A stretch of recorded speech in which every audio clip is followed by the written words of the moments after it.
ሰላም ጋይስ እንዴት ናችሁ? ተመስገን እባላለሁ። የሶስተኛ ዓመት ተማሪ ነኝ። ዛሬ የምናወራበት የምነጋገርበት ነገር ደግሞ ስለ ዩኒቨርሲቲዎች ይሆናል ማለት ነው። እናንተ እንግዲህ ከዚህ በፊት ስለ ዩኒቨርሲቲዎች እንግዲህ የተለያዩ እውቀቶች ሊኖራችሁ ይችላል ማለት ነው። ለምሳሌ ስለ ጀነሬሽናችሁ ሊሆን ይችላል፣ ስላለው ነገር ከጓደኞቻችሁ ሰምታችሁ ሊሆን ይችላል። እንግዲህ ግቢ ያልገባችሁ ከሆነ ማለት ነው እና መርቀው ከወጡ ተማሪዎች ሊሆን ይችላል። ከቴክኖሎጂ ደግሞ የምታውቁት ነገር ይኖራል ማለት ነው እና በዛሬው ቪዲዮ ደግሞ በደንብ እና በጥልቀት የምነጋገር ይሆናል ማለት ነው። ቪዲዮውን ላይክ፣ ሼር፣ ሰብስክራይብ በማድረግ መከታተል እንዳትረሱ። አሁን በቀጥታ ወደ ቪዲዮ ኢትዮጵያ ዛሬ ከ50 በላይ ዩኒቨርሲቲዎች ያሉባት ሀገር ናት። እነዚህ ዩኒቨርሲቲዎች ደግሞ በተለያዩ ዲፓርትመንቶች፣ በተለያዩ ምርምሮች፣ በጥናት ሊሆን ይችላል፣ ሳይንሳዊ ጥናቶች ሊሆን ይችላል። በእነኚህ ነገሮች ሁሉ ማህበረሰቡና ሀገርን እያገለገሉ ይገኛሉ እና ለማህበረሰቡ ደግሞ ትልቅ ጉልህ ሚና አላቸው ማለት ነው እና ከአመሰራረታቸው ጀምሮ ለምሳሌ አዲስ አበባ ዩኒቨርሲቲ የመጀመሪያው እንግዲህ ፈርስት ጀኔሬሽን የሚለው ዩኒቨርሲቲ አንደኛው አዲስ አበባ ነው ማለት ነው እና አዲስ አበባ ዩኒቨርሲቲ ደግሞ በኢትዮጵያ በታሪክ ላይ የመጀመሪያው ዩኒቨርሲቲ ያደርገዋል ማለት ነው እና በ1950 ነው የጀመረው ማለት ነው። ከዛ በኋላ አርባ ምንጭ ዩኒቨርሲቲ፣ ጅማ ዩኒቨርሲቲ፣ ባህር ዳር ዩኒቨርሲቲ፣ መቀሌ ዩኒቨርሲቲ እያለ እነኚህ ግቢዎች ማለት ነው በተርታ ይቀጥላሉ ማለት ነው። ኢትዮጵያ ውስጥ ያሉ ግቢዎች እንዳጠቃላይ በአራት ጀኔሬሽኖች እናያቸዋለን ማለት ነው። እነኚህ ደግሞ የመጀመሪያዎቹ ፈርስት ጀኔሬሽን የምንላቸው ናቸው።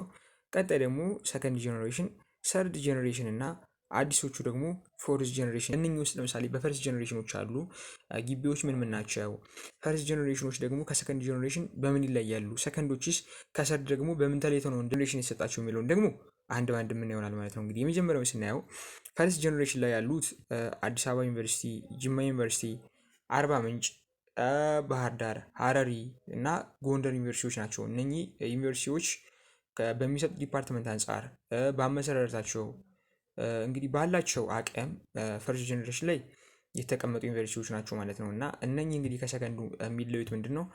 ከሰከንድ በተሻለ የሚባል እንግዲህ በጣም ብዙ አክሰሶች አሏቸው። እንግዲህ ለምሳሌ እና አዲስ አበባ ኢንተርናሽናል ዲግሪዎች አሏቸው አለ እንዲህ በዛ መልኩ ደግሞ ከሰከንድ ጀኔሬሽኖቹ እንግዲህ ይለያሉ ማለት ነው። እነኚህ ፈርስት ጀኔሬሽኖች ማለት ነው በጣም ብዙ ዲፓርትመንቶች ያሏቸው ናቸው በተለያየ ነገር እንግዲህ ፈርስት ጀኔሬሽኖቹ ማለት ነው በጣም ተመራጭ ናቸው። እንግዲህ የጠቀስኩላቸው ዩኒቨርሲቲዎች ማለት ነው።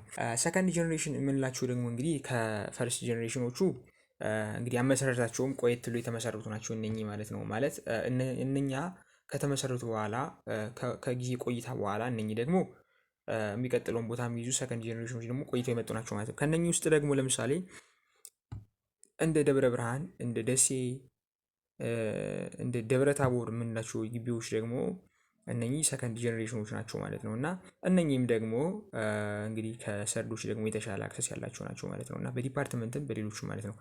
ሰርድ ጀኔሬሽን የምንላቸው ደግሞ በቅርቡ አሁን የተቋቋሙ ናቸው እነኚህ ማለት ነው። እንደ አርሲ በጣም ብዙ ዩኒቨርሲቲዎች አሉ ከነኚህ ከዛ ፎርዞቹ ደግሞ ለምሳሌ ደባርቅ በጣም ብዙዎች ናቸው እነኚህ ግቢዎች ማለት ነው እና ደረጃቸውን እንግዲህ አንድ ባንድ ላስቀምጥላችሁ ማለት ነው። ዓለም አቀፍ ላይ እንደተቀመጠው ደረጃቸው ማለት ነው። መጀመሪያው ዩኒቨርሲቲ ቅድም እንዳልኳችሁ አዲስ አበባ ዩኒቨርሲቲ በኢትዮጵያ ውስጥ እንግዲህ በአንደኝነት ደረጃ ላይ የተቀመጠ ነው ማለት ነው። በግሎባል ራንክ እና ሶርስ እሱ ደረጃውን ባስቀመጡት መሰረት ማለት ነው። አዲስ አበባ ዩኒቨርሲቲ በኢትዮጵያ አንደኛ ነው ማለት ነው። በወርልድ ደግሞ ያለው ራንክ ደግሞ በዓለም ደግሞ 1183ኛ ነው ማለት ነው ግሎባሊ ማለት ነው እና አዲስ አበባ ዩኒቨርሲቲ አንደኛው ነው ማለት ነው እና ፈርስት ጀኔሬሽን ስለሆነ ማለት ነው። ቀጣይ ደግሞ ሁለተኛ እንግዲህ እንደ ኢትዮጵያ የተቀመጠው ደግሞ ጅማ ዩኒቨርሲቲ ማለት ነው። ጅማ ደግሞ ሰከንድ ኢትዮጵያን ዩኒቨርሲቲ ነው ማለት ነው እና ይሄ ደግሞ እንግዲህ በዓለም ላይ ያለው ራንክ ደግሞ ከአዲስ አበባ ዩኒቨርሲቲ አንጻር ስናየው ማለት ነው 1753ኛ ደረጃ ላይ ይገኛል ማለት ነው ጅማ ዩኒቨርሲቲ ማለት ነው። ጅማ ዩኒቨርሲቲ በሰከንድ ኢትዮጵያ ዩኒቨርሲቲ እናገኘዋለን ማለት ነው። ሶስተኛው ደግሞ ባህር ዳር ዩኒቨርሲቲ ነው ማለት ነው። ባህር ዳር ዩኒቨርሲቲ ደግሞ ሶስተኛው የኢትዮጵያ ዩኒቨርሲቲ ነው ማለት ነው እና አራተኛነት የምናገኘው ደግሞ መቀሌ ዩኒቨርሲቲ ነው ማለት ነው። መቀሌ ዩኒቨርሲቲ ከዛ ደግሞ አምስተኛ ላይ ደግሞ ሐዋሳ ዩኒቨርሲቲ ማለት ነው። የሚሰጡት ዲፓርትመንት ሊሆን ይችላል፣ በስኮላራቸው ሊሆን ይችላል። እንግዲህ ባለው መስፈርቱ እነኚህ የኢትዮጵያ ዩኒቨርሲቲዎች ከአንድ እስከ አምስት የተቀመጡት ዩኒቨርሲቲዎች ማለት ነው። አዲስ አበባ ዩኒቨርሲቲ በአንደኝነት ነው እንዳልኳችሁ ማለት ነው። ጅማ ዩኒቨርሲቲ በሁለተኝነት፣ ባህር ዳር ሶስተኛ፣ እንደገና ደግሞ መቀሌ ዩኒቨርሲቲ አራተኛ፣ ሐዋሳ ዩኒቨርሲቲ ደግሞ በአምስተኛ ደረጃነት የኢትዮጵያ ዩኒቨርሲቲዎች የሚይዙ ናቸው ማለት ነው እንዳጠቃላይ። በመቀጠል ደግሞ የኢትዮጵያ ዩኒቨርሲቲዎች ብዙ መስኮች ይገኛሉ። እንግዲህ በእያንዳንዱ ዩኒቨርሲቲ የሳይንስ ቴክኖሎጂ ፕሮግራም ሊሆን ይችላል፣ የጤናና የሕክምና ሊሆን ይችላል፣ የኢኮኖሚክስ፣ የህግና ማህበራዊ ሳይንሶች አሉ።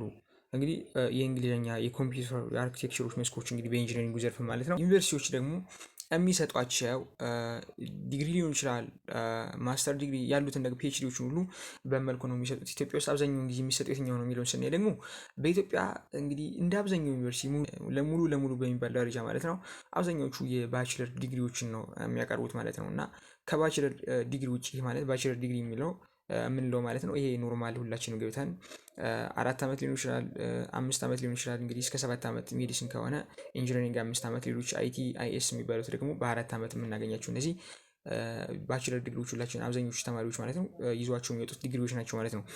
በሁለተኛነት ደግሞ የምናየው የማስተር ዲግሪ ነው ማለት ነው። ይሄ የማስተር ዲግሪ ደግሞ ግቢው የሚያመቻቸው ኦፖርቹኒቲ ነው ማለት ነው። እና እኛ ፈተናዎችን ለምሳሌ ግቢው የሚያቀርቡ ፈተናዎች ተፈትነን አልፈን ሊሆን ይችላል፣ ወይ ደግሞ ተማሪዎች ህብረት ሊሆን ይችላል በግቢው ባሉት ክበባት እንግዲህ በንቁነት ከተሳተፍን ማለት ነው ግቢው ደግሞ ይህን እድል ሊያቀርብልን ይችላል ማለት ነው። በእነኚህ መልኩ ማስተር ዲግሪያችንን እንማር እንችላለን ማለት ነው። ካልሆነ ደግሞ ወጠን ውጭ ላይ ደግሞ በርቀቶች ማስተር ዲግሪ እንግዲህ መከታተል ይቻላል ማለት ነው።